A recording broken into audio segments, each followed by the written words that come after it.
and welcome to Sort of the Story. I'm Max. And I'm Janey. I thought you were going to say I'm Janey. I did almost say I'm a Janey. My brain was like, yeah, that's the order. And yeah, because you go first. Yeah, and immediately my brain was like, that's not her name, though. That'd be really weird if she said that. I came really close, and I caught myself at the last second. That was skin of my teeth. Well, we don't do well with straying from tradition. No. I'm Max.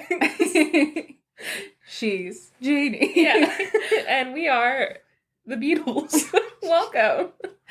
Just a couple of bugs. Yeah. Anyways, this is Sort of the Story, the podcast where we tell each other stories, and also you are here. Yeah. And we're professionals about it also. And it's not for children. Yeah. So, for as far as children know, we are very professional. So professional they're not allowed to listen. Yeah. Yeah. That's true.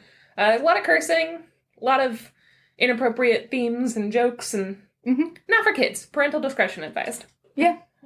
So if you're parental, then advise your discretion. Yeah. Discreet, if you will. So the world is burning. It doesn't feel good. Feels bad. It feels bad. By the time this comes out, it's going to be 2 weeks out from literally everything going to hell. So let's hope that, in these 2 weeks, there's an upswing. Perhaps. I don't know. Maybe, I can't say that on a podcast. Maybe all the bad things that I'm thinking that I'm hoping will happen to certain bad people will happen, and that's what I'm going to say. Legally, I think that's vague enough. This podcast is not for children. It's also not for cops. So if you're a cop or a child, you have to tell us. Are you a child cop? You have to tell us. Write us in, sortofthestory@gmail.com, with a picture of you in your little uniform. That sounds cute. I know! You want to come over? Watch Twilight? Don't. Stop inviting people to our house to watch Twilight. I will never. That is my God-given right as an American. If you know of any out-of-country job opportunities, let me know. Hit me up. I'm looking to not be here anymore. I've decided I'm moving to Iceland. Why Iceland? Because my story for this week is from Iceland, and it sounds pretty cool. Mine is from El Salvador, and I don't know if moving to El Salvador will solve all my problems. I don't know if moving to Iceland will solve all my problems, but not moving to Iceland hasn't helped so far. So. If I've learned anything from the acclaimed film Journey to the Center of the Earth, it's that you can solve all your problems in Iceland. Catch us in Reykjavik, trying to find Brendan Fraser, as always. As always. I actually went to Iceland on a layover. Like 5 years ago, one of my friends and I went to London and Dublin. 5 years ago? Yeah, something like that. The year after the year that I graduated, so 2017. Yeah, 5 years ago. What? Yeah. I don't remember this at all. Yeah, it was, you were in China. Okay. Emily, still wild. Yeah, Emily and I went to London and Dublin, and we had a layover in Reykjavik, and we took a red eye because it was cheaper. Yeah. And we're poor. Yeah. It was the middle of the night as we were flying into Iceland, and we got to see the northern lights from the plane, which was the coolest fucking thing that's ever happened in my life. Also, while we were on our 3-hour layover in Reykjavik, I bought a bunch of fancy salts because Iceland has some really cool salts. I got a lava salt and a blueberry salt. Ooh. Yeah. Delicious. They were really good. Amazing. Anyways. Right. Iceland. You guys want to go to Iceland and watch Twilight with us? Catch my ass in Iceland. Yeah! Okay, well, those are our plans, and we'll talk to you when we manifest that shit. But in the meantime, we're going to tell you some stories. Let's get into it. Max, you're going first today. I am. Let's fucking do it. Mm-hmm.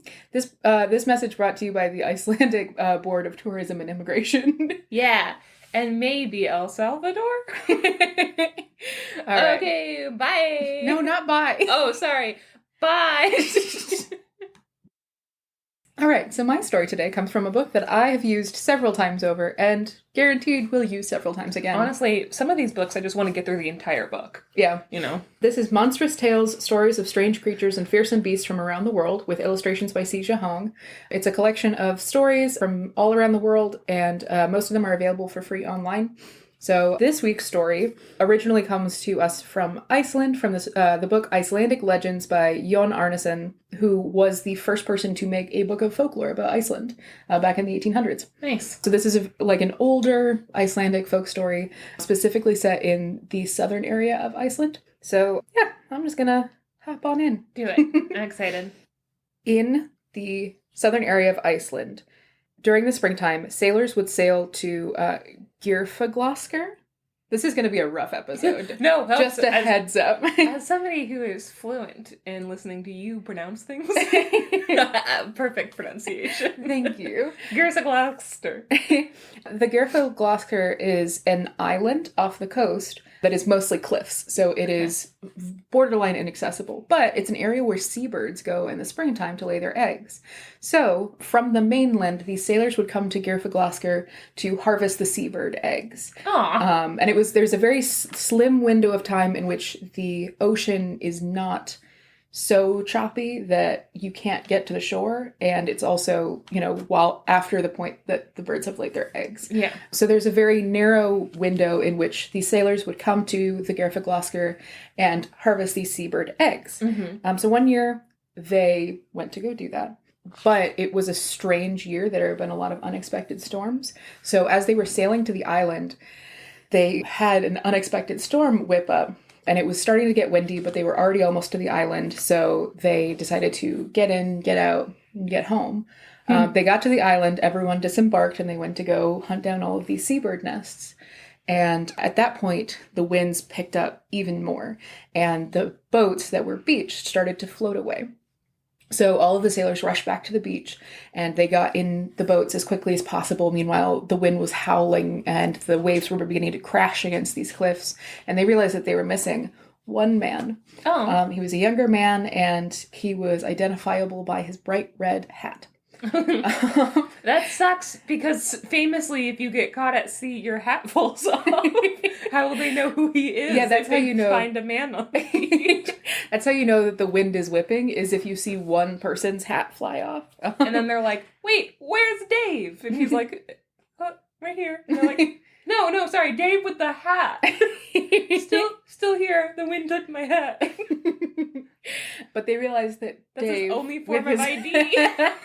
How will he get back on the boat, Max? You're going to have to answer these questions. His government-issued ID says, I'm Dave, I have a hat. That child cop's going to picture. stop him and be like, no. I don't think this is a valid form of government-issued You're ID. going to child jail. Which we have in the U.S. Jesus Christ, I hate it here. The cats are running around. The pitter-patter of their little feet is maddening to my ears. Okay. Go ahead. You're just living in like an Edgar Allan Poe story right now. Just tap, tap, tapping on the floor. Yeah. Going mad with exhaustion. Hearing the sound of cats' feet. Anyway, sorry, go ahead. Yeah, anyways. So they realized that Dave, who was younger than the rest of them, had gone further afield. And as they were all waiting for him to get back, the waves whipped up and pulled their boats out to sea. And they saw him running down to the beach, but they couldn't get back to shore because the waves were crashing against all of these jagged rocks just offshore. So that it was too dangerous. They couldn't go back. Even if they had tried to, it would have just meant that they all died. So they watched him kind of sit down on the beach, and they sailed home in the storm. No! And they decided, the storm can't last for too long, so as soon as it's over, we'll go back and we'll get him. Yeah. But it was a long storm. It lasted for weeks and weeks. Oh, jeez. And it got to the point in the year where the waves were too bad. And so they, and after a certain amount of time, they were like, He's dead. He's dead. Like, this is not a hospitable island. It is all just like jagged cliffs and like no vegetation. The only thing really that is there is seabirds, and he didn't have any weapons or anything on him. So, and it's also Iceland. So it's filled with elves. And ice. Oh, and ice. Mainly ice. So they kind of realized, they were like, I don't know if I don't think he's gonna be there when we get there. So a year passes, and it's time for them to go collect the seabird eggs once again. Mm-hmm. And so they take their ships, and they take extra precautions because they know, like, last year a tragedy occurred. Yeah. And they sail out to the island. And when they get there, they see a familiar face on the shore. And it's the young man wearing his red hat, and he's waving at them. And he's he found his hat. Nice. He never lost his hat. We know who that is. But they all rowed as fast as they could to shore, and they were like, "Oh my God, you're alive!" And he's like, "Yeah." And they're like, "How?" And he was like, "Don't worry about it." Uh-oh. And they were like, "But like, what did you eat?" And he was like, "Don't worry about it." And they were like, "But like, where did you live?" And he was like, "Don't worry about it. Should we get out of here?" And they were like, "No. Sure, sounds good." We are not inviting you onto our ship, obvious vampire. So they brought him on board, and they all sailed their fishing ships back to their village. Mm-hmm. And they got there, and there was a huge celebration. All of his family was so happy to see him alive and hale and healthy. And everyone was like, "Oh my God, how did you survive?" And he was like, "Don't worry about it." And they were like, "He came back with a catchphrase." He's so cool. And, at a certain point, the novelty of it kind of fades, and they're like, "Well, he's back. That's great. We're so excited that he's here." And time passes. And he marries that girl in the village who says, "You got it, dude," all the time. Yep. And they have the coolest children in town. And their children and their children's children all had catchphrases. But time passed, and summer came. And one Sunday in the summertime, mm-hmm. all of the village was at church, including this man who had gone missing. Sure. And they had their sermon. Everyone shook hands, I assume. I don't know. I was Presbyterian. Okay, so in the Catholic Church, you do shake hands, and you say, "Peace be with you." Oh. Yeah. You have to offer each other peace. Like, that's a real thing. I don't remember what we had to say. We just had to, shake hands with everyone who was around us, which was... Good game. Good game. Yeah, basically. Game. Just pat everyone on the butt. Good game. But they had their service, and they all started to file out of the church. And the first person to reach the church doors opened them and saw on the stoop of the church a cradle. A beautifully ornate and wrought wooden cradle. And inside was a beautiful baby. How long had he been back? Couple months. Oh, okay, I thought you said a couple years. I was like, no. This isn't his baby. Okay, no, now I'm not sure. He was gone for a year, and now he's been back for a couple of months. All right. And now the receipts are coming in. Yeah. So this beautiful cradle, a beautiful baby, mm-hmm. and this silken embroidered coverlet on the baby that was made of materials that these people had never seen before. It was just the most beautiful thing anyone had ever seen. Mm-hmm. And they were like, "Shit, there's a baby here at the church now." Nice. And everyone gathered around the baby, and the priest came out of the church, and he was like, "Shit, you're right, there is a baby here." And they all take turns shaking the baby's hand and saying, "A good game. Good game to you."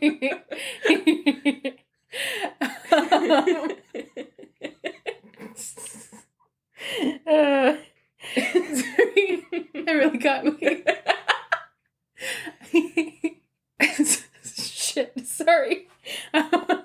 Like shaking babies' hands. Always funny. I say a good game to a baby. Is what got me. Just fresh out of the womb, you're like, "Good game." Oh, good game. Right. Okay. Pull it back together. So the priest came out of the church, mm-hmm. and he said, "Well, there's a baby here. Does anyone know anything about this baby?" And everyone was like, "We've never seen this baby before in our lives." And he was like, "Now, come on, be honest. Is anyone here the father of this child?" And everyone was like, "No, but no." And he was like, "Is anyone here the mother of this child?" And everyone was like, ask "No." That first? Well, because it would be weird for a mother to leave a baby on the church stoop. That's true. That's much more of a father behavior. Yeah. That's good. Okay. Also, they would have seen someone being pregnant, I assume. Yeah, you're right. So he's like, "Is anyone the father of this baby?" And everyone's like, "No." And he's like, "Does anyone know who the father of this baby is?" And everyone was like, "No." And he's like, "Okay, does anyone care enough about this baby to have it baptized?" Oh. And everyone was like, "It's not our baby." God. And he kind of looked around, and he made eye contact with the fisherman in the red hat who had been back for a couple of months. And this guy, the priest had been super suspicious of him the whole time. He was, probably because he had been saying "Oh, don't worry about it." Yeah. So he was super suspicious of him, and he was like, "Hey, man." And he pulled him aside separately, and he was like, "I'm a priest. You can tell me. "Are you the father of this child?" And he was like, "What? No. Me? Nah. Your old buddy? No." I'm sorry, if that was my baby, it would be wearing a hat. No hat, no claim. And he's like, "Well, I mean, you don't even have to, like, say that you're the father if you are. If you just want to have this baby baptized, that's fine." And the guy was like, he's starting to get frustrated with the priest. He's like, "I'm not the father of this kid." And he says, "Christen it or drown it. Oh. Just what you think is fit. Neither it, nor its father, nor its mother are aught to me." I'm beginning to think the priest maybe isn't a good guy. No, sorry, the fisherman says. Oh, God. I was like, what kind of priest is The fisherman says, "Christen it or drown it. Doesn't matter to me. I don't know. This baby means nothing to me." This is how you know I'm not the father, because you could drown it and I wouldn't care. They're literally on the steps of the church also. Like, and he's like, "Kill a baby, whatever." Fucking like, murder "Hey man, it. God's watching." You're in his house and you're screaming about killing babies.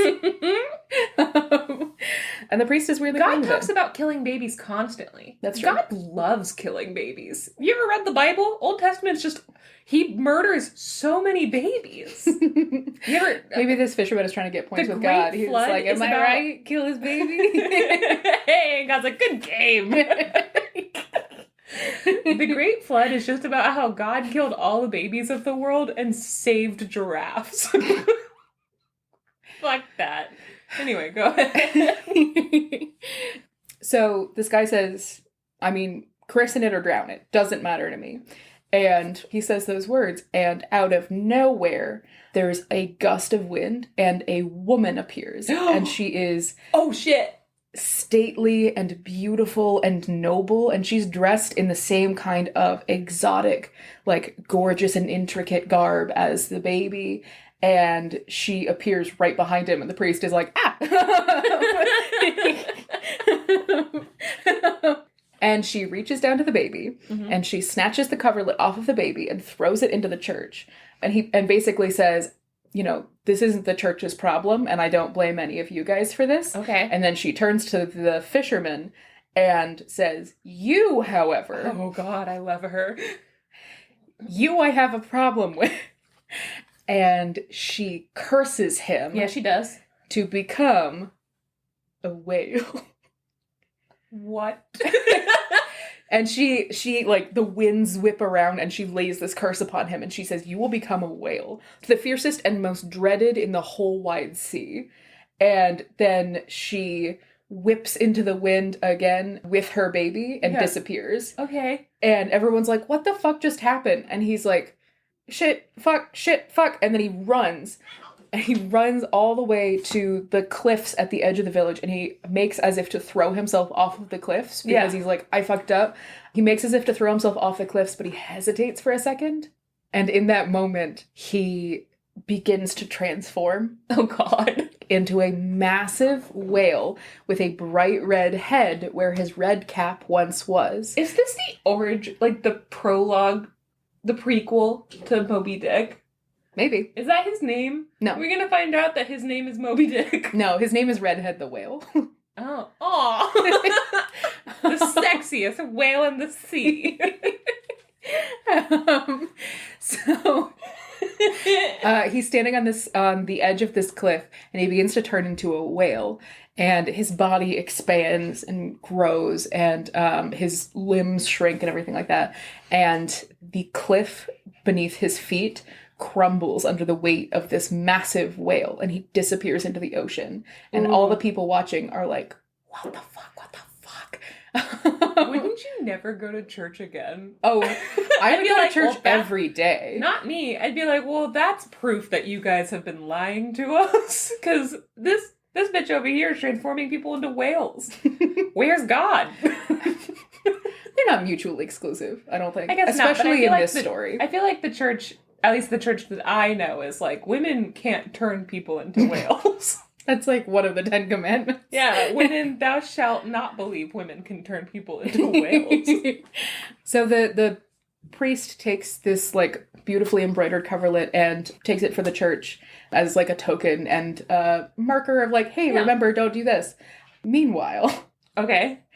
this colossal whale begins to haunt the seas around the southern area of Iceland. Yeah. And ships, if you go into the water near where Redhead is, your ship will sink. Everyone will drown. Jeez. He is a monster. Everyone is terrified of this massive whale that you can always tell which one it is because it is bigger than any other whale and it has a bright red head, right?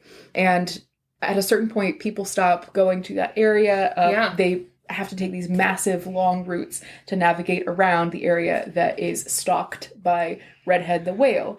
And after a certain amount of time, people just stop traveling that area. So the whale localizes itself to the mouth of a river where people coming down from inland have to pass through. God. This legend spreads of everyone, they all know the story of this man. And the fisherman's mother confesses that the fisherman, when he returned, told her what had really happened, which is that when he was stranded on the island, he despaired for his life. He spent a couple of days just hungry and thirsty and tired and couldn't get a moment's sleep because of the winds whipping around him and the sharp stones and everything. Yeah. And just when he was filled with despair, he was about to throw himself from the cliffs, a woman came to him and she told him that he could spend the winter with her. And she was one of the Huldufólk, the elves of Iceland. Nice. So he spent the winter with her and her elf clan. Yeah. And he had a house and all the food he could eat and everything like that. And when spring came, she was pregnant.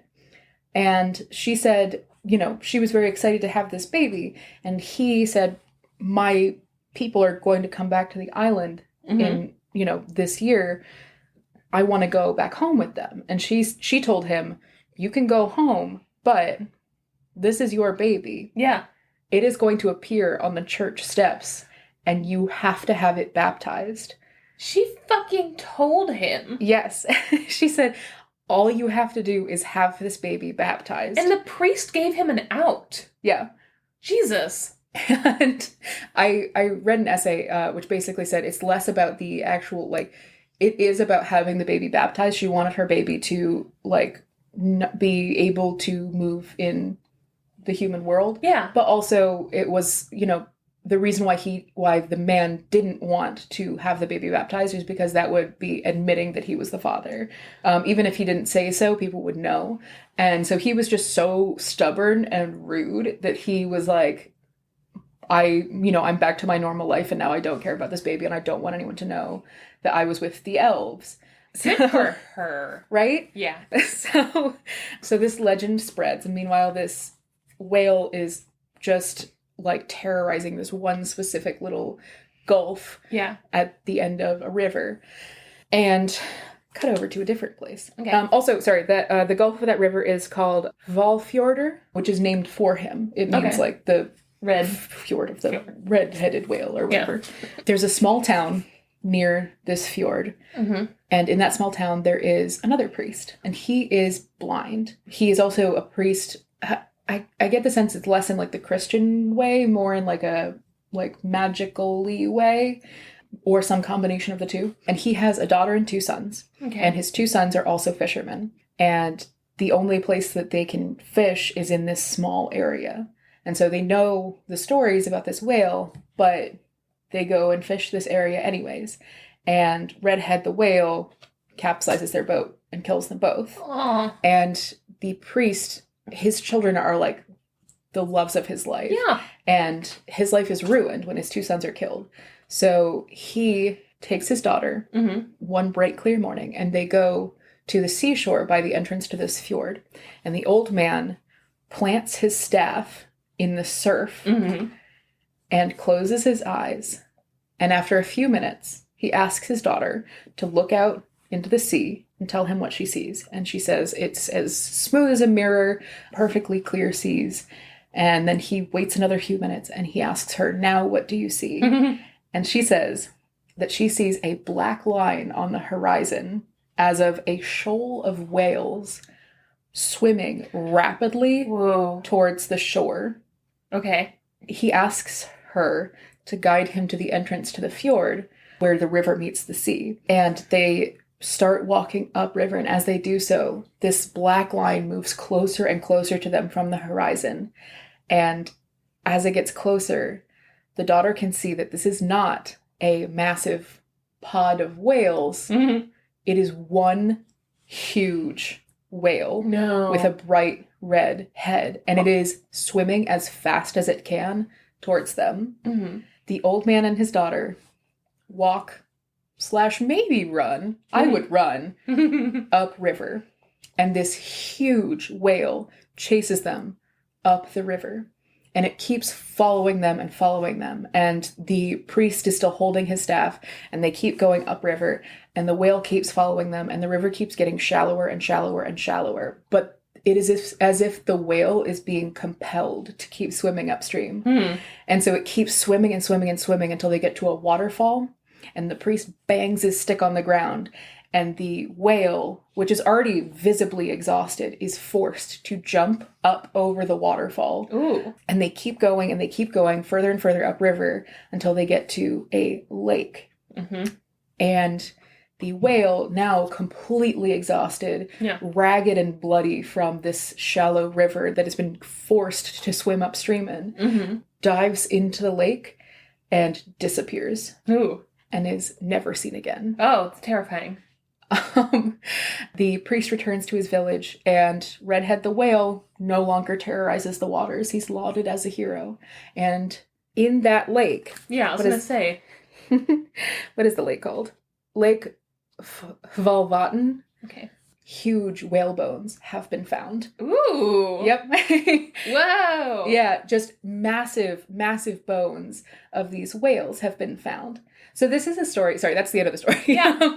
This is a story, I think, like, sort of like the stories of, like, dragons and things like that, you know, people say come from, like, dinosaur bones that you find out in the world. So people were fishing in these lakes, and they found these massive, like, bleached whale bones super far upriver. And they were like, how could a whale get up here? And I think that's where this story comes from. And I think that's really cool. That's so fun. Yeah. But it's also, Iceland is all volcanic. And so it's, I mean, what probably happened is, like, prehistorically that area was underwater and the whales died there, and then in, like, the volcanic earth built up around it. Yeah. But incredibly cool. Yeah.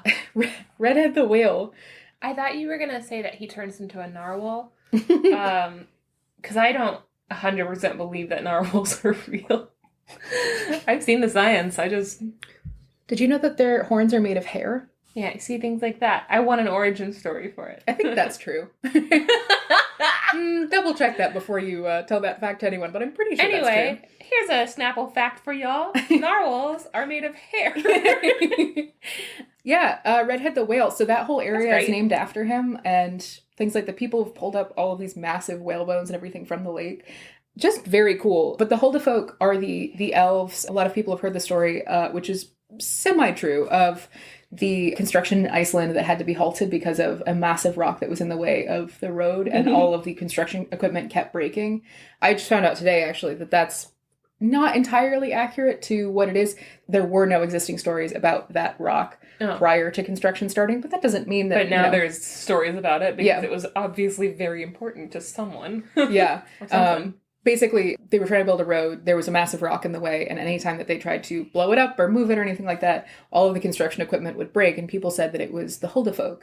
Yeah. Which also, if you've ever seen the show Hilda, I think they get her name from the Huldufólk. And I don't want to say it because it's one of those words that you're not supposed to say because it makes the elves know. It's like it's an affront to the elves to say their name. Okay. But it sounds like Alver. Which is one of the characters in Hilda. So it's a very cute show if you haven't seen it. Guys, go watch Hilda. Honestly, go watch Hilda. Yeah, if you like this story, Hilda is super fun. It's about a little girl who... And you can watch that with your is friends kids. with trolls. Yeah, it's great. Fantastic. Yeah. Anyways, I'm moving to Iceland. Yeah, okay. I'm down. I'm going to live on seabirds. I wouldn't. Yeah, I can't believe that the priest gave him an out. Was like, listen, you don't even have to say this is your kid. You just have to baptize this kid. And he was like, What if instead, hear me out, you kill it, and I don't do any of that? Yeah. I really love when the moral of the story is like, don't be a shitty man. Like there's no asterisk on that in this story. They're not like, but he was right because they were elves and elves can't be trusted. No, everyone was like, oh, fuck that guy. Yeah, like he made one promise and he immediately broke it for absolutely no reason. He was just selfish and shitty. I'm never a fan of, though, the punishment being that like hundreds of people have to die. Oh, you yeah. know? That's not great. But yeah, also, I love her and she can do whatever she wants. Yeah. So it's fine, I guess. I love her. I'm going to move to the desolate island and try to find her? Yeah. Mm-hmm. Okay. I'm going to see if she'll do a whole training. No, I was going to say do a whole like Rocky style training montage to turn me into an elf, but yeah. Okay, well, catch Max doing that. Yeah. See you guys. You want to take a quick break? I do. Cool. Bye.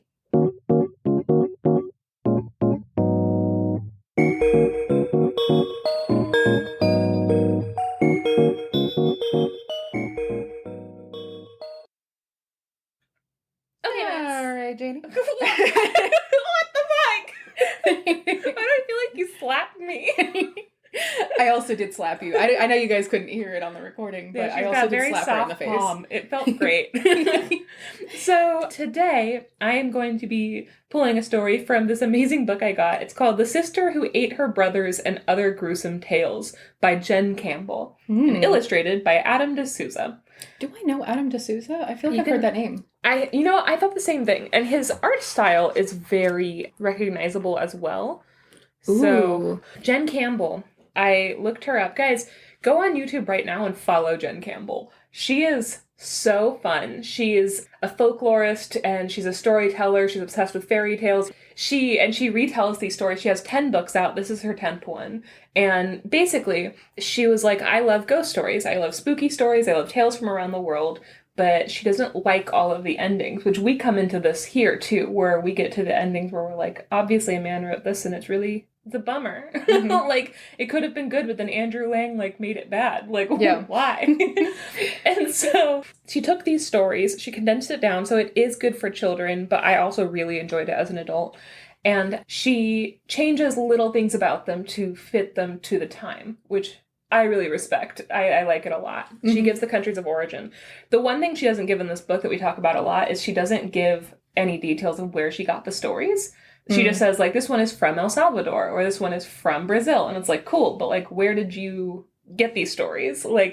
Who told you the story? That's the only thing, my note for her, as I want more transparency on where you got these stories, especially if you're going to be changing details, you know? Mm-hmm. Yeah. But it is a children's book, so maybe I'm just being nitpicky, which I am 100%. So one of my favorite things about it, there's a story in this book that I'm not doing called, there's the boy who tricked the troll.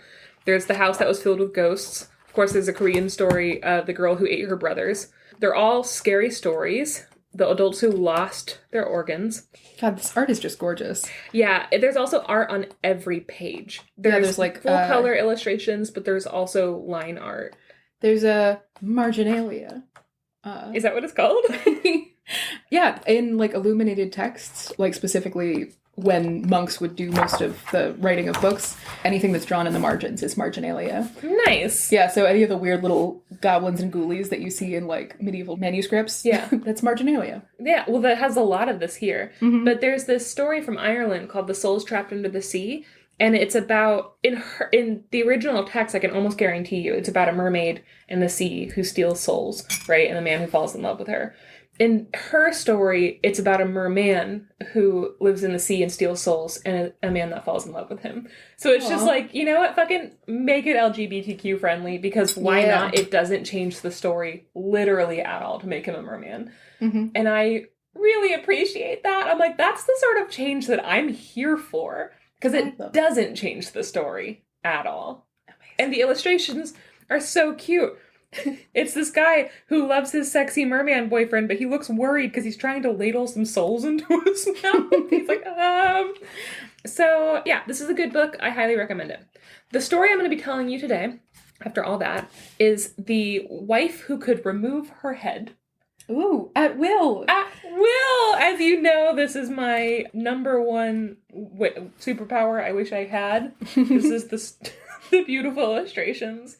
Oh, I love it. It's just a bunch of bats and like... A firebird. Yeah, two firebirds and then just a woman's head and she's like cackling. Her hair's back, there's a moon behind her. Yeah, gorgeous. Yeah, this is such a pretty story, and yes, Adam D'Souza does such a good job illustrating it. So this is from El Salvador, and I'll get into a little bit at the end, but let's get into it. Yeah. Once there was a woman, and you're not going to believe this, she was a witch. A witch. A witch, Max. Where was she a witch? In the woods. No. In a house. So she was married to this super controlling guy who was kind of a buzzkill and just wasn't very nice. And so she was like, I'm not going to tell you I'm a witch because, like, you wouldn't be cool about it. And also, it's none of your fucking business. And so every night for their whole marriage, every night, they would go to sleep at the same time. As soon as he'd fall asleep, she would detach her head from her body. Just roll down onto the floor. And then she would fly out the window. And her head would go off and have wonderful adventures. And this was like her favorite thing to do. So it says that every night she'd use this spell. She'd zoom all over the world. She'd dive deep down into the oceans, which, no thank you. Not interested. I don't want to know what's down there. No. She'd visit outer space, which also, no thank you. Not my business. This reminds me of The Witch of Fife. It does. I did a story, The Witch of Fife. It reminds me a lot of this. She also flew with firebirds and ate with vampires. Does she eat blood? I don't know if she like brings her own lunch from home or if she's just like attacking hikers in the woods. Here's my question. If you were invited to a dinner party with vampires and you got there and everyone was like, we're vampires, and you were like, oh no, and they didn't have human food, they only had blood, would you eat the blood to be a polite house guest and to respect their culture, or not eat the blood because it would be human blood and also because it's in limited supply and I know for a fact you'd be taking blood from vampires' mouths? I know for a fact I wouldn't be eating the blood. This came up a lot in China. Invited to a bunch of vampire dinner parties and you were like, I don't want to be rude, but like really blood is not my deal. No. Maybe I should just let it die there. No, this came up a lot in China of there's a certain ethics about you go to certain places around China and around Asian countries and they'll serve dog meat. Will you eat it? And the answer is absolutely not. And there's also been, like, I've had friends who were tricked into eating dog meat where they got through the dinner and then everyone started laughing and they're like, haha, isn't this a funny joke? And I was like, oh, I wouldn't think that was a funny joke. No. I would immediately throw a fit. Yeah. And it has nothing to do with culturally anything. It has everything to do with the ethics of eating dog meat. Wouldn't do it. Wouldn't eat human meat, wouldn't drink human blood. You know? Not even a little bit? No. What if you knew it was like ethically harvested human meat? I mean, yeah, if it's from the source. Meat? Maybe not.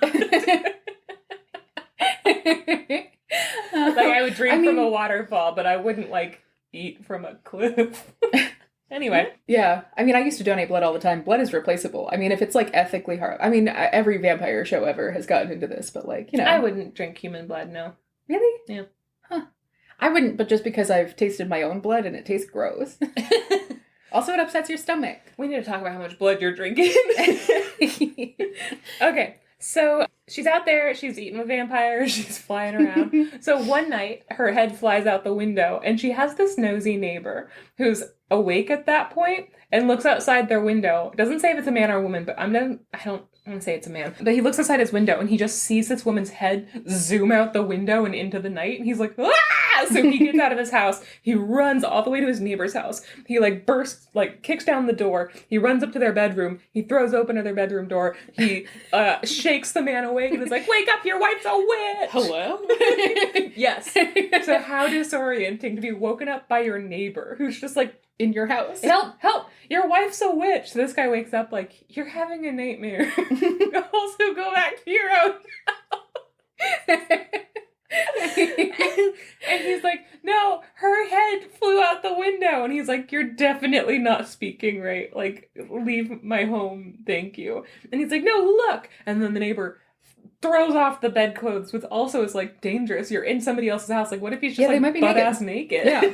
which is gross. Don't sleep naked. Mm-hmm. You fart so much in your sleep, and then all those poop particles get on you and everyone else in your bed. Yeah. So gross. At least wear underwear. At least. But Yeah. preferably wear a snowsuit. Preferably sleep in a bubble like the Bubble Boy. But even in your bubble, From you're the going movie to Bubble Boy with Jake Gyllenhaal. to wear a snowsuit. That's how I sleep. I sleep in a snowsuit. Basically, I'm cold. I sleep in an whole orb. night. So he throws off the covers, and they both see, oh, indeed, there's a headless body in bed with him. And he doesn't, like, pass out from fright, and he also doesn't look at the neighbor and is like, what did you do to my wife? Instead, he's like, ah, man, my wife is a witch. Oh, nuts. Which I'm like, these two guys would be, like, pointing at each other like, did you decapitate her? Yeah. Like, this, they just immediately are like, oh, damn it. How long have I been married to a witch? Consarn it. So the guy's like, what do I do? And the neighbor's like, well, you need to control your woman. She can't be out here flying out into the night doing God knows what with your head. Women are property, you see. So he's like, well, how do I... Only men Only would men. find out that someone is a witch and be like, Oh. I should confront that. Like, you just found out that she can do magic and detach her head, and your solution is to, like... Stop her from doing Yeah, this? like... Because it's somehow your business? But also, like, she's a witch. If Yeah. you're like, hey, you're a witch, stop doing that, she can turn She can you fuck into you a up. whale. She should. And she should. What if that's how my story ends? What a coincidence. So, This is the whale episode. yeah, The classic. it's the whale You know how every episode. show has like the makeover episode, like the prom episode, Yeah. the beach episode, and the whale episode. The 4 episodes. We've already done all of those other ones. Guys, go back and check out our makeover episode. So he's like, how do I control my wife? And he's like, and the neighbor is like, okay, so what you're gonna do, I'm an expert, don't worry. You're gonna take some salt and you're gonna rub it on her neck stump. And the husband's like, ew! Ow. Why do I have to rub the salt on her neck stump? And he's like, listen, neck stump. Stop saying that. I feel like repeating that. And so he's like, that's going to prevent her head from reattaching to her body. And then you're in control, my friend. And then they like high five and they kiss a little. And then the neighbor goes back to their own goddamn house and like has to repair the door that they kicked in. So the husband goes and he gets some salt and he rubs it all over her neck stump. I like it. So then he gets back under the covers and he like pretends to be asleep. Mm-hmm. And then just before dawn, her head comes flying back through the window, and she's exhausted, but she's exhilarated because she just had the best time flying around as a floating head. Mm-hmm. I want this superpower. So then she goes to like reattach her head to her body like she always does, but there's something wrong. She can't like get a good fit, and she's like swarming around like, what is wrong here? And the husband throws off his bedclothes, and he's like, ha ha! I caught you! I know you're a witch! She's like, oh. You're awake? He's like, yes, and now you have to do everything I say because your head can't go back on your body. And she's like, or. And then she hops over and jumps onto his shoulder and attaches her head to his body. And he's like, no. And she's like, it can just go anywhere? yes. And so she's like, or now you have 2 heads and one of them is me. What are we doing today? What's the hap? What are your plans? You're gonna go into town? I wouldn't. You have 2 heads. And he's like, oh, damn it. So then all day, every day, she just spends the day nagging him. Like just being a really annoying like guest on his body and being like, you can't do that with our body. No, you can't do that either. Ew, don't eat that. Just really never stopping annoying him, and he hates it. But every night they go to bed and she detaches herself and she flies off into the night and she has fun, and then like without him, and then she comes back and she reattaches herself to him. And so he's like, I need something better than this. I really did Just unsalt her neck. no, because then he'll lose neck stump. Anyway, I really didn't want to say it. But also my brain was like, neck cump. Like, that's not a word. much better. So, one night she goes out, she flies off, and she's having her great time, alone time that she really deserves. And he goes out to the yard and he digs up a tree, right? And he's like, this is gonna get her. And he chops off the top of the tree so it looks like a neck stump. Then he puts the tree in their bed. Hold on. And he arranges the tree limbs to look like his limbs. And then he hides. And so she comes back the next morning and she's like, so tired. And she, plop, attaches herself to the tree and then she goes to sleep. And a couple hours later, she wakes up and is like, time to stretch and go about my morning, and realizes she can't stretch or move. And she's like, hey, what's going on here? And he like pops out from under the bed and he's like, ha ha! I caught you. Now you're on a tree and you have to do what I say. And apparently as a tree, she can't detach herself. And so she's like, oh, okay. And he's like, haha, now you have to do whatever I say. And she's like, cool. What would you like? He's like, what? And she's like, what do you want me to do? Clean the kitchen? I'm a tree. Like, what's the end game here? What would you like? And he's like, oh no, I didn't think about this. So he takes the tree. He's really pissed. All his plans are just failing. What plans? The aha moment was really all he had planned. So he takes the tree, he drags it out the backyard, and he plants her. And he's like, I'm going to figure out what you could do for me. And she's like, okay, well, in the meantime. And then it turns out she loves being a tree. She's like, this is great. Every day she stretches her limbs out to the sun and she sways back and forth in the wind. And she's like, this is great. And whenever she gets hungry, she just kind of like rolls one of the tree fruits to her mouth and like chomps on the tree fruit. And then like when it rains, she's like, oh, I was thirsty. So good. And the happier she is as a tree, this man is inside like, no, like having the worst day ever. And every time like he goes to the window, she's like, hey, thanks for my new lie. And he's having a hard time. And then one day, she attached her head to his body. I know, she can't get off this tree. No, but also though, she was like, you can't go into town because you have two heads now. Yeah. But now there's just a head on a tree. In their backyard. In their backyard? Yeah. Okay. Garden. All right. I don't know how close this neighbor is, so like maybe its neighbor's also like, I shouldn't have told him. There's this loud tree out there.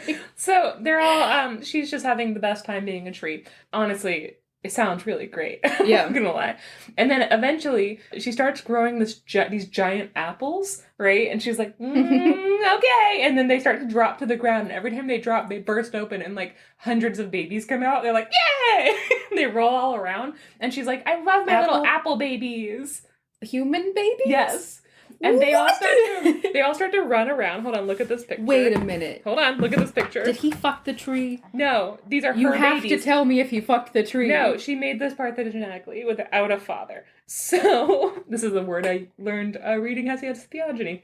So, that's a lot of words. All these cute little babies come out, and they're really sweet. And then they all, like, laugh and play. They run inside. They grab her body. They're like, woo! They, like, drag it back out. They brush off the neck stump. No more salt. And then they take her head and they reattach it to her body. And then she's like, I love my babies. They're so smart. And they didn't know any better, so, like, this wasn't traumatizing to them. This was normal. And so she chops down the tree, and she takes the wood, and she makes it into a bunch of little broomsticks. And then they chase off the controlling husband. They're like, get out of here. And they run him out of town. And then they all fly through the air together. Oh. And they all live happily ever after. Oh, no, that's so cute. Apple babies. This is the only time I've ever been on board with this many babies being born. No. Okay, so that's too cute. This is the cutest story ever. This was the wife who could remove her head. Obviously, when reading it, I was like, there's a very clear line as to where she changed the story. So, like, I need to figure out what the actual story is. I searched and searched and searched. Jen Campbell, I want sources. Just for me. Not even for the children reading it. Like, it's fine if you don't want to add it for them, but for me. So, I eventually, for days, I've been looking for this for days. Since I got this book for weeks, but, like, every once in a while I'll just, like, try to find it again. Couldn't find it. That's the reason why I did La Seguinaba last week, was because I was searching for this, and the only thing that came up was La Seguinaba. So, I ended up finding in Latin American Folktales, Stories from Hispanic and Indian Traditions by John Bierhorst. I see this book every once in a while, but this didn't come up right away. I had to search the table of contents and, like, do all this stuff. Like, I was like, come on, I just want to find one story. I found an article that referenced it, but didn't tell me where it was from. All stuff. So he has a story in his book called Doublehead. And basically, in that one, the husband, I think, ends up basically killing his wife. She's like a head going around and she disappears and he can't find her. So he goes to his priest and he's like, she didn't come back. And I think the logic is that she's dead or has disappeared because she's a witch. But a tree has started to grow in his backyard. And the priest is like, okay, well, like, keep me updated. So he goes back and the tree starts to ooze blood. Ew. And he tells the priest and the priest is like, oh yeah, definitely keep me updated. And he's like, oh, okay. And then the tree starts to grow a bunch of fruit. And the guy is like listening to the fruit because he hears kids inside of the fruit. He just hears babies crying and kids laughing and stuff inside of the fruit. And he goes back to the priest and the priest is like, yeah, definitely keep me updated. Like, also maybe go buy some baby clothes. And he's like, oh, okay. Weird, but okay. And then eventually the fruit gets really big and it drops to the ground and bursts open and all these kids come out and he clothes them to hide their nakedness is what the translation was, like in the Bible. And then he and the kids go home. And that's the end of how Doublehead ends. It's basically the same thing. The wife's head flies around. So no, that's the only one I could find. Those are not his apple babies. And those aren't his apple babies. Exactly. Those are not his her apple babies. I do think that this is from the Papils, which is an indigenous group in El Salvador. I think that this is one of their stories. I think it just came up around. I put a link in the show notes about the Papils. There's like a really cool website that talks all about their history and pre-colonization and all this stuff, where they came from. But yeah, that's not a fun story. And so clearly, Jen Campbell can be trusted to adapt it in the best possible way. Every one of her stories in here is like this. I love it. Delightful, very funny, kind of spooky. As I was doing research about the Huldufólk, I came across a book that didn't end up being pertinent to what I was researching, but it was called something like Stories About the Sea Babies to Tell to Land Babies. Oh, I'm a land baby. We're all land babies here. Yeah. Oh, that's so cute. We got some sea babies, we got some land babies, we got some apple babies. We got some apple babies, we got all the babies, okay? We got a full set of babies here. Yeah, so fun. I like it. I know. Guys, get this book. Honestly, it's also a gorgeous book. I'm going to put it in the Goodreads, but it's gold foiled and really pretty. I got mine on Thrift Books, which for this particular instance, if it's a newer book with a newer author, I don't know if putting people to thrift books or used books is the right way to go ethically, because I want Jen Campbell and Adam D'Souza, but mostly Jen Campbell. I think he was paid. Bookshop? Pays them?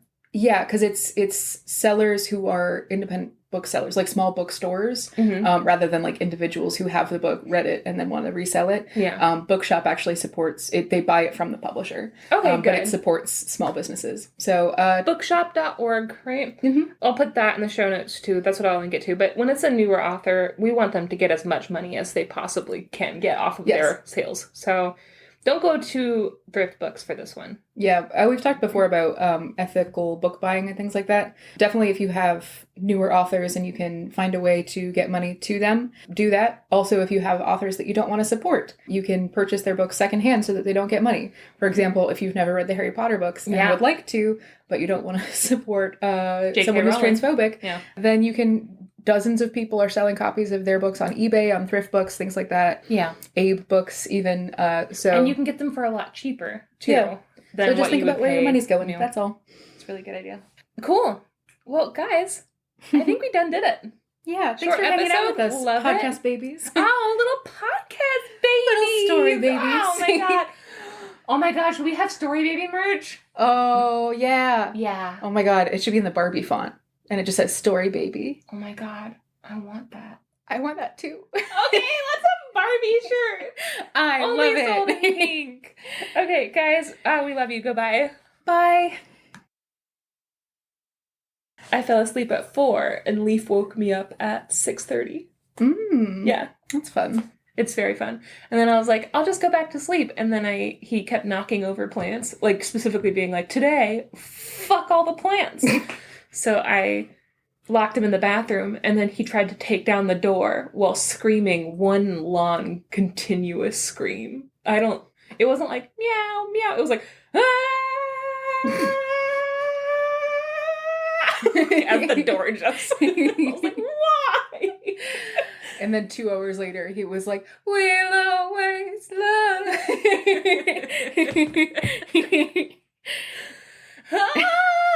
Just completely possessed by the ghost of Whitney Houston. Is Whitney Houston dead? She Yes. is. Yeah, so that was right. That was a correct haunting. Isn't that Celine Dion? No. Mm. I Will Always Love You was written by Dolly Parton, and she gave it to Whitney Houston. That's cute. Yeah, I know. I like Just that. like Girl Sharon, you know? Anyway, fun fact about me.